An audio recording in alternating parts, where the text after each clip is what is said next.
Hello friends, welcome back to my channel দাদার study centre. তো বন্ধুরা, আজকের এই ভিডিওটিতে আমার আলোচনার বিষয় হলো ষষ্ঠ শ্রেণীর যে গণিত বিষয়টা আছে, সেই ষষ্ঠ শ্রেণীর গণিত বিষয়ের তোমরা প্রত্যেকে তোমাদের বইয়ের 229 নাম্বার পেজটি খুলে নাও।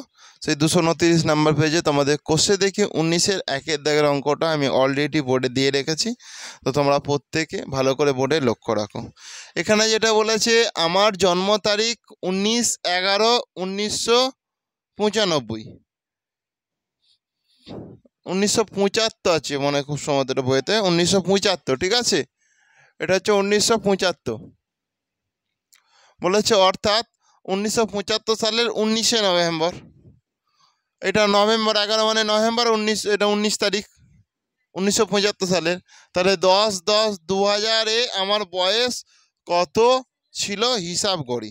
অঙ্কটা খুবই সহজ। দেখো, আমি এখানে লিখবো সাল, এখানে মাস, আর এখানে লিখবো দিন। বুঝেছো? তাহলে দেখো কত সালে তারিখ, দেখো 2000 সালের, ভালো করে দেখো, 2000 সালের 10 মাসের 10 দিন, 2010 দিন বলেছে। এবার দেখো আমার কত জন্ম তারিখটা 1975, সেই জন্য এখানটা লিখলাম 1975। আচ্ছা, এরপর দেখো, এরপর কত, এটা 11 মাস, তাহলে মাসের ঘরে 11, আর দিন কত 19, সেই জন্য দিনের ঘরে 19। তাহলে এটাকে যদি আমি বিয়োগ করি, আমার কি বিয়োগ করা সম্ভব? কারণ এখানে এইগুলো এরকম আছে, ছোট ছোট আছে, নিচে বড় আছে। তাহলে ওগুলো আমাকে কি করতে হবে? বড় বানাতে হবে। তো বড় কি করে বানাবো? দেখো, প্রথম কাজ হচ্ছে, এখান থেকে আমি যদি 1 মাস কমিয়ে দিই, তাহলে এটা কত মাস হয়ে যাবে? 9 মাস। আর এখানে যদি 1 মাস দিই, 1 মাস দেওয়া মানে কত দিন দেওয়া? 30 দিনে 1 মাস। তাহলে এখান থেকে 1 মাস কমিয়ে দিচ্ছি মানে এখানে 1 মাস দেবো, মানে 30 দিন দিয়ে দেবো। সেই জন্য এখানে 30 দিয়ে আমি এটাকে যোগ করে দিচ্ছি। তাহলে এটা 40 হয়ে যাবে তখন। তাহলে 40 থেকে তুমি যদি 19 বাদ দাও, দেখো না, 10, 1 1 দিয়ে দিলে কত, 2, আবার এটা 1, তাহলে কত হয়ে যাবে? এটা তখন 21 হয়ে যাবে। বুঝেছো? আবার দেখো, এটা 9 আছে, এটা কত আছে? 11 আছে। এখান থেকে যদি আমি 1 বছর কমিয়ে দিই, তাহলে এটা 1999 সাল হয়ে যাবে তখন। 1 বছর কমিয়ে দেয় মানে, তাহলে 1 বছর এখান থেকে মাসে দিয়েছে, 1 বছর মানে কত মাস? 12 মাস। তাহলে এখানে আমি সেই জন্য যুক্ত দিয়ে 12 করে দিলাম। তাহলে এটাও আমি যোগ করে দিচ্ছি। তাহলে 12 আর 9 যোগ করো, কত হবে? 10, 11, 21, 21 হয়ে যাবে তো। 12 আর 9, তাহলে 21। আর এখানে তো তোমার কত আছে? 11। তাহলে এখান থেকে 11 তুমি যদি বাদ দিয়ে দাও, তাহলে 0, 1, তাহলে 10 হয়ে যাবে। সেই জন্য এখানটাতে আমি 10 করলাম। এরপর এটা বিয়োগ করো, 5 আর 6, 7, 8, 9, এটা হয়ে যাবে তোমার 4, 7, 8, 9, এটা হয়ে যাবে তোমার 2। আচ্ছা, তাহলে 24 বছর, 24 বছর, সাল ব্যাকেট এখানটায় বছর করো, 24 বছর 10 মাস 21 দিন। কারো কি বুঝতে অসুবিধা আছে?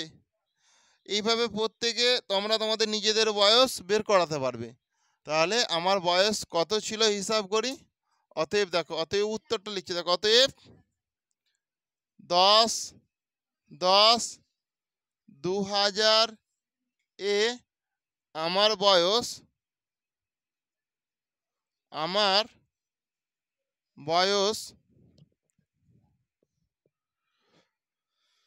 24 বছর 10 মাস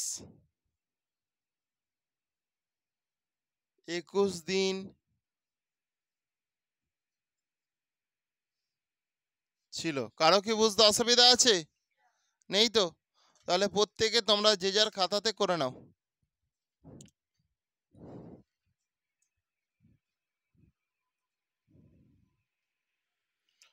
তো বন্ধুরা তোমরা এরপর প্রত্যেকে 2-এর দাগের অঙ্কটা ভালো করে দেখো। বলেছে আমাদের পাড়ার প্রধান রাস্তা তৈরির কাজ গ্রীষ্মকালের 6/6/2010 সালে তারিখে শুরু হয়েছিল। তাহলে শুরু হয়েছিল কত? 2010 সাল, ব্র্যাকেটে করো বছর, এখানটায় মাস করো 6 মাসের, এখানটায় দিন হচ্ছে 6 দিন যখন হয়েছিল।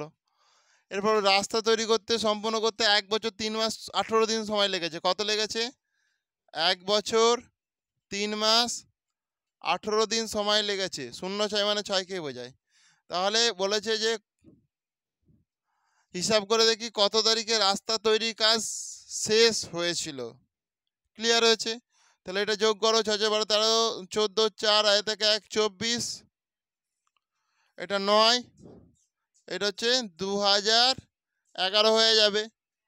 কারণ 2010-এর সঙ্গে তুমি যদি 1 যোগ করো, হয়ে যাবে 2011। ক্লিয়ার হয়েছে? তাহলে রাস্তা তৈরির কাজ শেষ হয়েছিল, দেখো, অতএব রাস্তা তৈরির কাজ শেষ হয়েছিল, দেখো ভালো করে, এই যে এখানে দিয়ে আছে তো সবসময় এই ধারেতে কি থাকে? দিন থাকে, আর এই ধারেতে সবসময় সাল থাকে, মাঝখানে কিন্তু সবসময় মাস থাকে। বুঝতে পেরেছো? তাহলে দেখো দিন কত? 24, সেই জন্য এখানটায় 24 মাস কত? 9, তো 9 কত? 2011। সহজ অঙ্কগুলো খুব করে নাও, প্রত্যেকে করে নাও এত তারিখে।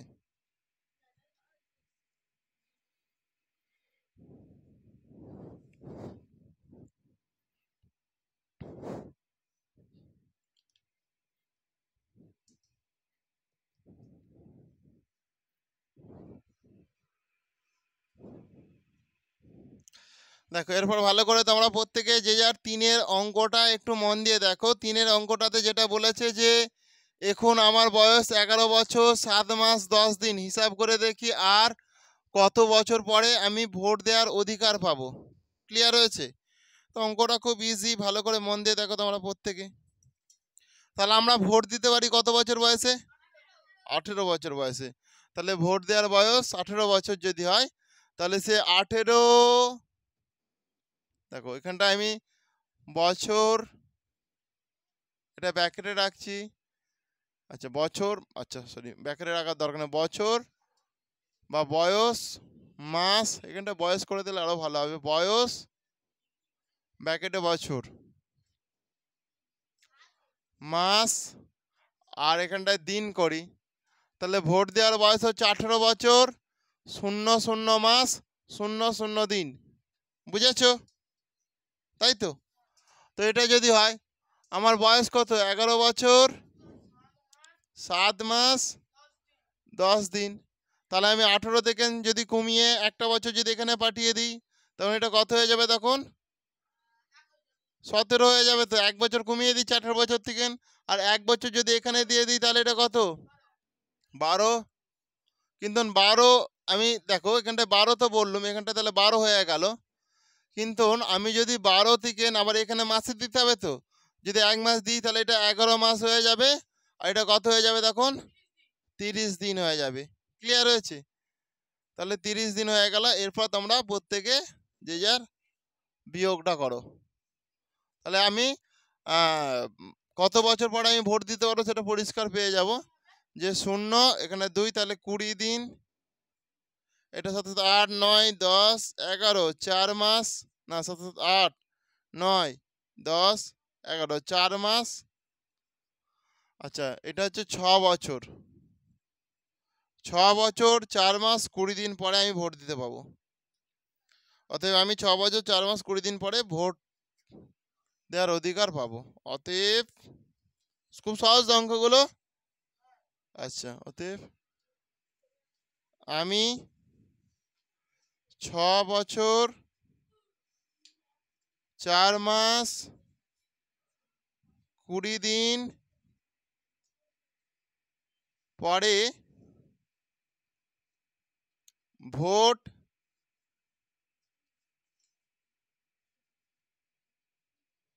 দেওয়ার অধিকার পাবো। হয়েছে? তো বন্ধুরা, আজকের ক্লাসটা আমি এখানেই শেষ করলাম। আর ক্লাসটি তোমাদের কেমন লাগলো তোমরা তা প্রত্যেকে কমেন্টে জানিও। আর ক্লাসটি যদি তোমাদের প্রকৃত ভালো লেগে থাকে তাহলে অবশ্যই তোমরা বেশি বেশি পরিমাণে একটু বন্ধু বান্ধবদের মধ্যে শেয়ার করে দিও। থ্যাংক ইউ বন্ধুরা, আসছি তাহলে। নেক্সট ক্লাসে আবার দেখা হবে। প্রত্যেকে ভালো থেকো।